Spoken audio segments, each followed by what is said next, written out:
سے بڑا جو کفر کا داعی اور کفر کا پرچارک ابو جہل ہی تو تھا۔ وہ اپنے زمانے میں فرعون کا سمبل تھا۔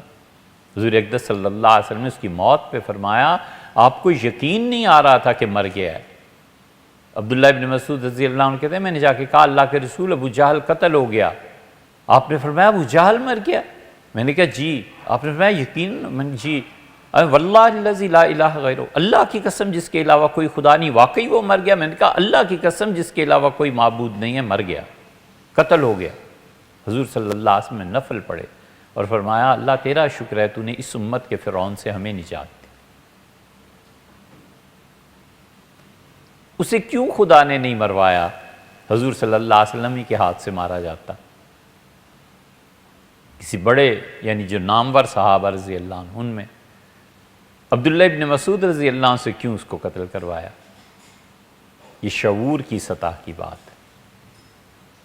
اس روایت میں آتا ہے کہ عبداللہ ابن مسعود رضی اللہ عنہ جو تھے وہ کہتے ہیں میں نے دو لڑکوں کو دیکھا، معاذ اور معوذ کو، اور وہ آئے اور انہوں نے پوچھا کہ عبد الرحمن ابن عوف رضی اللہ عنہ سے کہ ہم نے سنا ہے ابو جہل کے متعلق کہ حضور صلی اللہ علیہ وسلم کو برا بھلا کہتا ہے، کام کا وہ ہے۔ لمبا قصہ ہے، خلاصہ یہ کہ پڑ گئے اسے، اور جب انہوں نے مارا اسے تو زمین پہ گر پڑا، زخموں سے چور ہو گیا۔ تو جب اس کی لاش ابھی نہیں بنی تھی، تڑپ رہا تھا، تو عبداللہ ابن مسعود رضی اللہ عنہ جا کے اس کے سینے پہ چڑھ بیٹھے۔ تو اس نے جو آنکھیں کھولیں تو عبداللہ رضی اللہ عنہ کو دیکھا اور اسے کہا ہائے افسوس، اتنا بڑا آدمی اور اس لڑکے کے ہاتھوں قتل ہو رہا ہے جو بکریاں چراتا ہے۔ عبداللہ ابن مسعود رضی اللہ عنہ اجرت پہ بکریاں چراتے تھے مکہ میں، پیسے لیتے تھے۔ حضور صلی اللہ علیہ وسلم ایک مرتبہ گزر رہے تھے، حضرت ابوبکر رضی اللہ عنہ کہتے ہیں میں بھی خدمت میں حاضر تھا، تو آپ کو پیاس لگی اور آپ نے کہا کہ تمہارا کیا نام ہے؟ ان کا عبداللہ۔ فرمایا ان بکریوں سے تھوڑا سا دودھ دے دو۔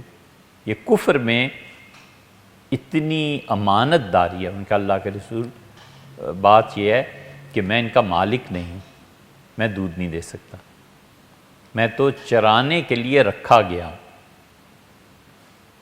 اس کا دودھ تو اس کے مالکان ہی دے سکتے ہیں۔ حضور صلی اللہ علیہ وسلم اس دیانت داری پہ خوش ہوئے اور فرمایا اچھا کوئی ایسا بکری کا بچہ لے آؤ جس میں دودھ نہ آیا ہو، اور وہ انہوں نے دے دیا۔ وہ کہتے ہیں حضور صلی اللہ علیہ وسلم پہ ہاتھ پھیرا اور یہ آپ کا معجزہ تھا کہ اس میں دودھ آیا، آپ نے اس دودھ کو نکالا اور پی لیا، اور مجھ سے فرمایا کہ تم تو ہمیشہ عبداللہ خیر کی بات سنا۔ کہنے کہ میرے لیے حیرت کا موجب بنی یہ بات کہ یہ دودھ آ کیسے گیا، یہ ہوا کیا؟ یہاں سے ان کے اسلام کا قصہ شروع ہوتا ہے۔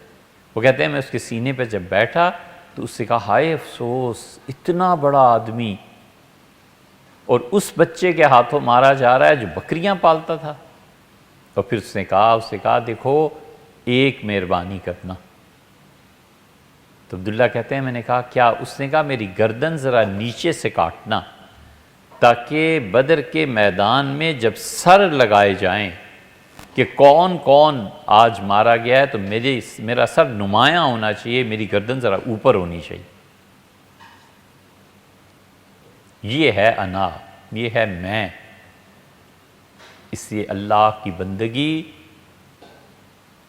اس کا اثر جو ہوتا ہے نا وہ انسان کے اعمال میں آتا ہے، اور جب دل اللہ کی بندگی کو قبول کرتا ہے تو پلٹ کے وہ بندگی باہر کو آتی ہے اور انسان کی اخلاقیات بنتی ہیں۔